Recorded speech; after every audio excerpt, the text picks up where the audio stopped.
Thank you for Patreon now for donating to the Patreon. Hey guys, it's Vandy, so back on the Carpet Vanguard deck profile. So hope you guys enjoyed. Don't like, comment, subscribe, and let's watch the strategy. Today we have Brandt set 11 Silhouette. So I guess like the final one of these like unique ride lines that are not the glitter ones we expected. So before we get the started, remember these decks are not meant to be optimal. It's just my version of fun. Like if you have your own deck that works for you, you can go ahead and go for it. But these are just meant to be for fun. They're not meant to be optimal at all. So going to get the start, shall we? Silhouette all around is an interesting deck. I remember when I first played this, I did not know what the hell I was doing. Second game, still didn't know what the hell I was doing. Third game, I actually understood what I was doing. And then afterwards, I've slowly come to realize that this deck actually does want to work with me. I just have to figure out how to make it work. So let's go get the started, shall we? See what we got. First up today, we have Silhouette Man, our starter. Grade 0 boost, 5k shield, 6k base, auto and Robo. If you win second, draw a card. Standard start on spell, you get a free draw if you win second. You could technically, I don't think the grade 1 requires this, but actually no, wait, the grade 1 does require this. So technically you do need this in the ride deck, but yeah, there's not much more I can say about it. Sadly, its art's kind of like basic. Like I like how the legs are designed, but everything else just feels so basic. But it's still a nice starter to have, so might as well run it. Then we have our triggers. First, we have the Over Trigger and Star Dragon Deity of Infinitude Eldo Breath. Grade 0 boost, 50k shield, 5k power, Over Trigger, you may have an Over Trigger in your deck. When it reveals, you can make a card, draw a card, choose one means the turn. And if you reveal it during a draft check, activate its additional effect, which is double the power and critical of all thrown units until end of turn. All around, it increased to double the power and critical at the time that's activated. So all around, pretty solid. I think a lot of us know what this is if we've ever played against Gravidia, because yeah, you know, plus 1 million and a crit to something, and then double that.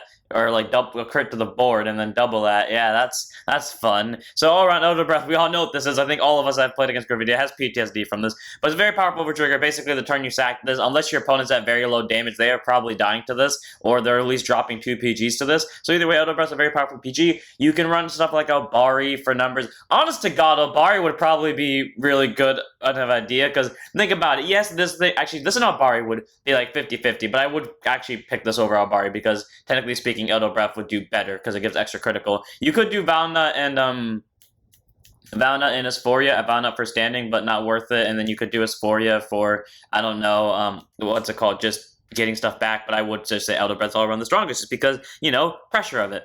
Then we have our normal triggers, 3 copies of the Draw Trigger Element Tech Connector, grade 0 boost, 5k shield, 4k base, continues guard circle. If your opponent's Vanguard's a grade 3 or grade 5k shield, you know, all around pretty solid, you know, 10k shield, that's nice to have, and it also increases the hand, which is an important factor in this deck of needing very specific units to have access to. So the overall Element Tech Connector, you don't need too many draws, but you do want a good amount to where you can still see the units that are important to you. Then we have 4 front triggers and transforming, heavy machinery, heavy Castalian, grade 0 boost, 50k shield, 5k power. Okay, go ahead, run the effect front. We all know why I'm not running at this point. If you don't know why I'm not running this at this point, go check every other deck that has like an archetypal trigger, and then go check the decks that aren't a part of that archetype. You'll get an example. I'm not saying this again, but we all know, if you've been here long enough, you know why I'm not running the effect front. But 4 of heavy Castalian, I like him. He's the cool looking front, and he also fits the theme. Then we have 4 copies of Patrol Robo Dekarcop. Grade 0 boost, 50k shield, 4k power, critical trigger, auto react, damn about to boost it. Put this unit to soul, use one of your units, and it gets plus 2k for the turn. All around solid, it gets you free soul, which sometimes is helpful if you are somehow going on a soul blast run, which I would question. And then the 2k, it doesn't make much of a difference unless you for some reason have 3 of them in the back row, which would be more of a minus than a plus. But hey, it's nice to have, and it's crit, and it adds pressure in a deck that can consistently hit, I think, high 60s possibly with like the Vanguard. So 4 of Dekarcop, just a solid card. And then we have our 4 heals and Ultra Rate Spear Dragon. Grade 0 boost, 15k shield, 5k power. Standard heal is nothing special about it. I don't really like the effect heals too much. They're mostly 10k shields, except for a very specific situation where they become 25k shields. But I'd rather have a consistent 15k shield than a fluctuating 10 to 25k shield. If you want to run the effect heals, go ahead. But I do prefer the normal heals for myself.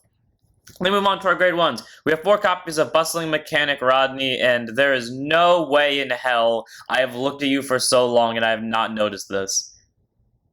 I'm not joking. For all this time until right now, as I went to the slide, I saw black hair, kind of like a little bit deeper back too, like slicked back up to where my cursor is, and then this was not a brown jacket. Like, mate, the hell. I swear. I need to go check the other version now, because I just...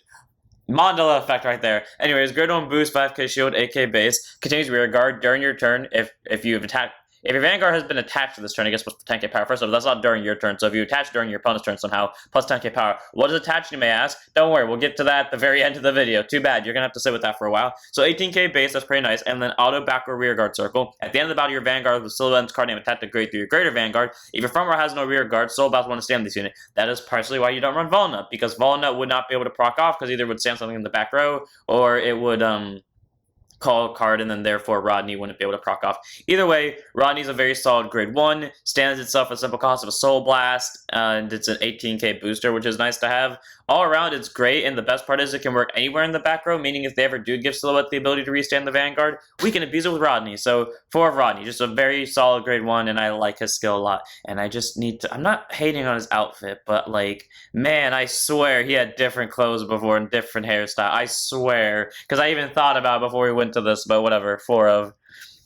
Then we have 4 copies of our PG Planet Wall Dragon. Yes, we all know the PGs normally come last, so the fact that that means that we're almost done with grade 1 is pretty shocking. But 4 PGs, Planet Wall Dragon, grade 1 boost, 0 shows, okay, base, continue Sentinel, ban for 4% in deck, on split guard circle. Choose random units, it cannot be hit on the battle. If your hand is 2 or more cards, discard it. Standard PG, no spot about it, it's basically if this normal card's in place on guard circle, you don't have to guard one, which is great, because that means you can be as aggressive as you want in the early game. Then when your opponent counterattacks you, you can just throw down the 1 PG when you have no other hand cards, and then boom, you don't have to discard one, you're still safe from the attack. All around really solid.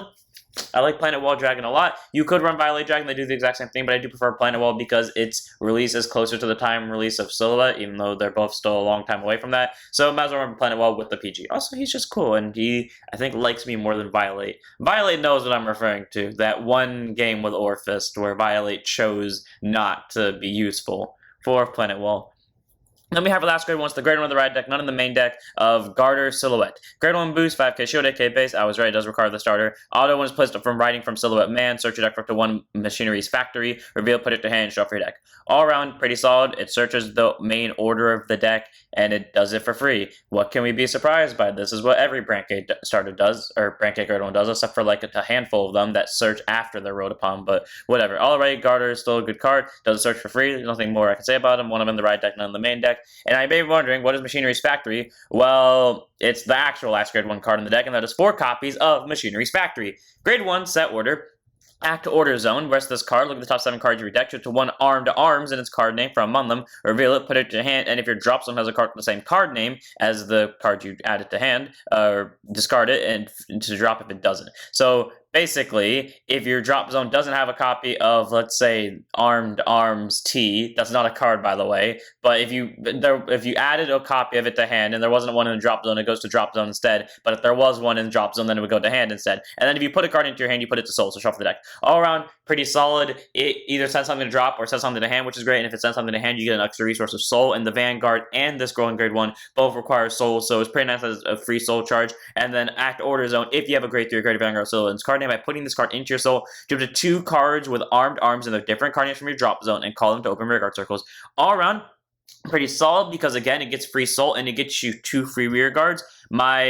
I am now realizing that it says open rear guard circles, so I made a misplay in a game. But the thing I hate about this is because of how it's worded, it goes to hand first with this skill. So if you know you have the materials in drop zone, but you just want to get another one out, and you want to use this thing skill to send it to soul, you have to use this skill first and just miss out on the search, because if you do see an arms that you have in drop zone, it's going to auto go to hand, you can't choose to discard it, and then it's going to go to soul, and therefore you can't use the ability. So things to remember: pay attention to how many you have in drop, pay attention to the open rearguard circle, and this thing gets you soul.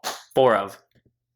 Then we have 4 copies of our first grade 2 card, and it's our set order, Refablishment Dock. Grade 2 set order, after set was played, put it to order zone, play it by card busting 1.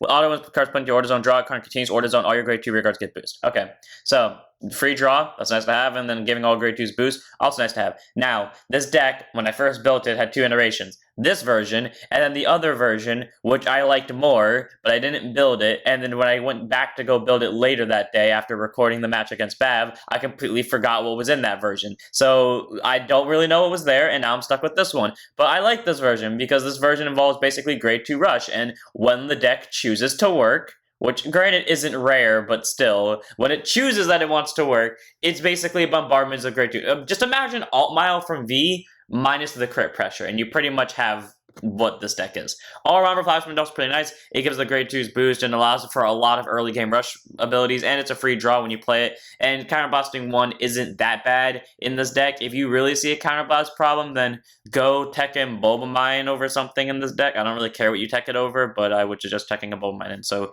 for Refablishment Dock, just a good set order.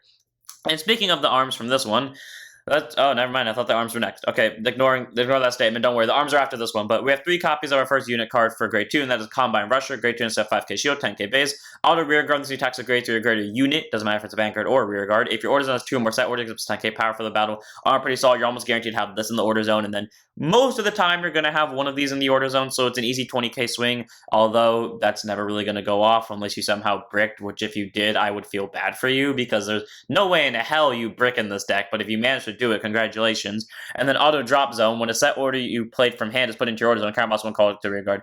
Believe it or not, this is the thing that caused the counterblast problem. It's not this, it's this, because you're going to drop it from hand, play this, draw a card, and then play this, call it. So, like, all around the Combine Rush is good, though, because if your board keeps getting new, because maybe playing against like Shoujo Doji, or for whatever reason, which technically bounces the stuff to hand, or you're playing against Eugene, or any deck that really gets rid of rear guards, as long as you still have access to your drop zone, you can pretty much call back Combine Rusher, and Refablishment Dock will combo all with it, or Machineries Factory, because again, it's free to set, so take that as you will. Still good grade 2 nonetheless. Even if his first ability never really goes off, it will one day go off and be very helpful, and his second ability does help for the early rush, so 3 of Combine Rusher. And now we move on to our arms. First up, we have 4 copies of my least favorite one of the 2, Armed Arms L. I refuse to believe this is called Armed Arms L, even though I can visibly see it on the card, because I thought this was Armed Arms R.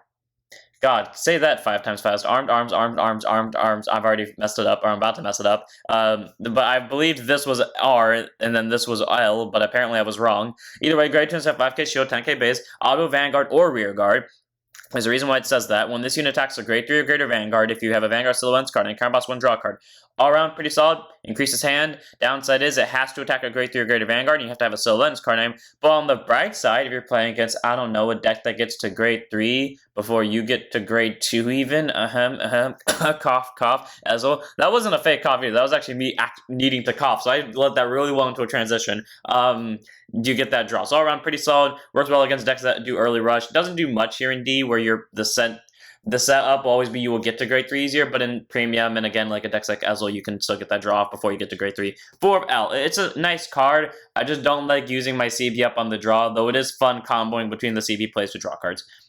Then we have Armed Arms R. Grade 2 instead of 5k shield, 10k base, auto vanguard or rear guard circle. When this unit attacks into a vanguard, if you have grade 3 or greater vanguard with Silvan's card name, okay, so we have the opposites here. This one needs to swing into a grade 3 or greater vanguard, but your vanguard can be of any grade as long as it has Silvan's card name. This one has to have a grade 3 or greater vanguard with Silvan's card name, but can swing into any vanguard of any grade. Counterblast 1, choose an opponent's grade 2 or greater rear guard, murder it, and then this uses 5k power for the battle. All around, solid. It's a simple CB, kill rear guard, and 5k. I love this one more. I wish that more decks would have more grade 2 rear guards, but whatever. So I tend to use this one more to draw a card, but they're both pretty solid. You know, one gets 5k and kills rear guards, the other one just gets a free draw. All around, I like both of them. They're nice to have at 4 ofs each. And like I said, it's not these two that cause the CB problem. It is just Combine Rusher. I don't know why it's just Combine Rusher. I only use him once a game, and somehow he's the thing that sets off my entire CB problem. So if you ever do have a CB problem running this deck, just get rid of Combine Rusher and replace him with Boba. Like, it'll make it much better, because not only do you get another Soul Charger, but you get a Counter Charger to therefore set off the already Counter Blast you had from Combine Rusher, and because you're replacing Combine Rusher with something that doesn't Counter Blast, you're just gaining back more Counter Blast. So 4 of both Armed Arms R and L. Again, I don't really have much of a CB problem in this deck, but I mean, if you do run into it, you know who to replace. So, like, take that as you will. And plus, again, it combos well with Refablishment Dock if you just call, like, a board of these 3, and you know you can just boost with all of them, at least being 10k boosters. 4 ofs. Then we have our last grade 2. It's the grade 2 of the ride deck, none of the main deck of one of in the ride deck, Caezar Silhouette. Grade 2 is at 5k shield, 10k base, auto exploded upon by Gigant Arm Silhouette. Choose up to 2 cards with armed arms and their different card names from your drop zone and call them to open rear guard circles.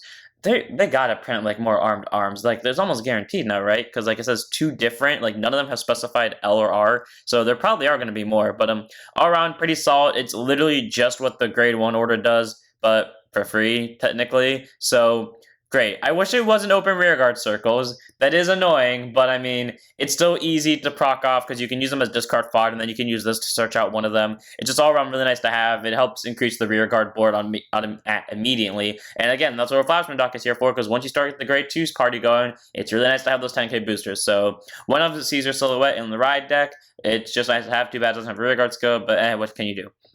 Then we already have our last card in the deck. 3 of in the main deck, 1 of in the ride deck of Gigant Arms Silhouette. Grade 3, 200 Persona, 13k base, Auto Vanguard Circle. We're finally going to get the wording of attach. Once per turn at the beginning of your attack step. So I had to look this up to make sure. No one has corrected me so far, so if I'm wrong, someone please correct me. But the attack step and the battle step, whatever it's called, are 2 different things, because the battle one, or you know what I'm referring to, happens before you start swinging with units, like in general, like it's the announcement of the phase. I think it's like the attack phase or something like that. And then the attack step itself, that's the moment you're swinging with the unit. So like, you know, say for example, the Vanguard attacks, that's the moment the attack step happens. Someone correct me if I'm wrong. According to the fandom, which I looked at when this card was released, I'm right, but I need confirmation to make sure. No one has said anything, and it's been a week, so I'm assuming I'm in the right. Either way, Boss 1, choose up to 2 of your rear guards with armed arms and their different card names and attach them to this unit. Move the attaching units at the Vanguard Circle as stand. They cannot attack. The attached units get this unit's power and abilities continuously, and they are moved to rear guard circle at rest at the end of the turn. So basically what you do, and this is where I messed up when I first started playing. I tried to be smart and place these in the back row, thinking that, okay, cool, I can use this thing to multi-attack, this thing to multi-attack with.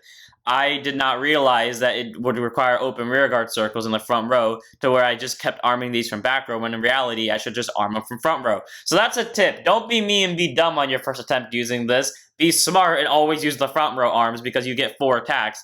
Because you swing with each arm, then you swing with the Vanguard, then you use his second skill, which we're about to go to, and call one of them back, and then you use Rodney's skill to stand it. Speaking of which, its second skill, Auto Vanguard at the end of the battle, this unit attack. Choose up to one of your attached units. Choose up to one of the units that's attached to this unit, move it to an open rearguard circle as stand, and if it's no longer attached after being removed. So pretty nice, pretty nice. He's still considered being attached to something else as well, so Rodney will still proc off. Even if you detached him from everything, he's still attached to that turn, so Rodney would still proc off to 18k base. But cool, initiates 4 different attacks, and again, the attacking or the attached units power is added to Silhouette, and their abilities are technically added as well. I mean, well, to be more that, their abilities are still attached to them, which is why they have Vanguard-based skills.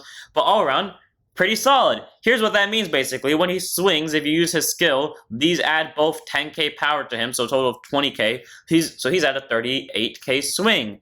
Now, we could also add the ability of this one, 43k, and Persona Ride, which, if I remember correctly, and someone correct me if I'm wrong, the units on those attached, the units that are attached, are counted as separate units. Meaning, if you Persona Ride, the 10k goes to each of them, so you go from 43 to 73, and I know you can give triggers to the attack unit instead of Vanguard, so if you see a crit, you can give all effects to the to this one, and then when you use the second skill to call it off, because it's just moving it and not placing it on a different rearguard circle, then it gets to keep the trigger effects. So, all around, Silhouette is great.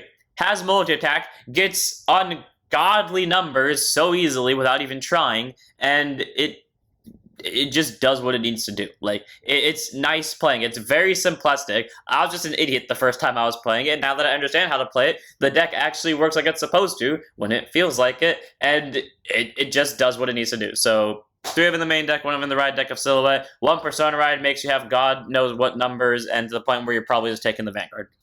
And that's it for the deck. I hope you guys enjoyed. All around, this deck is fun to play. It can get rear guards if your board gets nuked back very easily. It can get resource. It does have the CV problem. Again, if you spam Combat Rush like me, even though I only play it once, so if you really do run into a CV problem, replace it with Boba. But Arms, L, and R just do their job well in killing rear guards and adding hand cards. This thing, the second it swings, I either just PG it or I take it, because there's no point trying to calculate the number. I know it's more than 3 cards to drop. So, yeah, all around, pretty nice. It hits numbers, it hits multi-attack, it gets rear guards back very easily, it increases hand. There's so much it does, and it does it all so simplistically, and it's just a nice deck to play with. So, I hope you guys enjoy. Don't forget to like, comment, subscribe, join, follow Twitch, and I'll see you all in the next one. Don't stand up your Vanguards.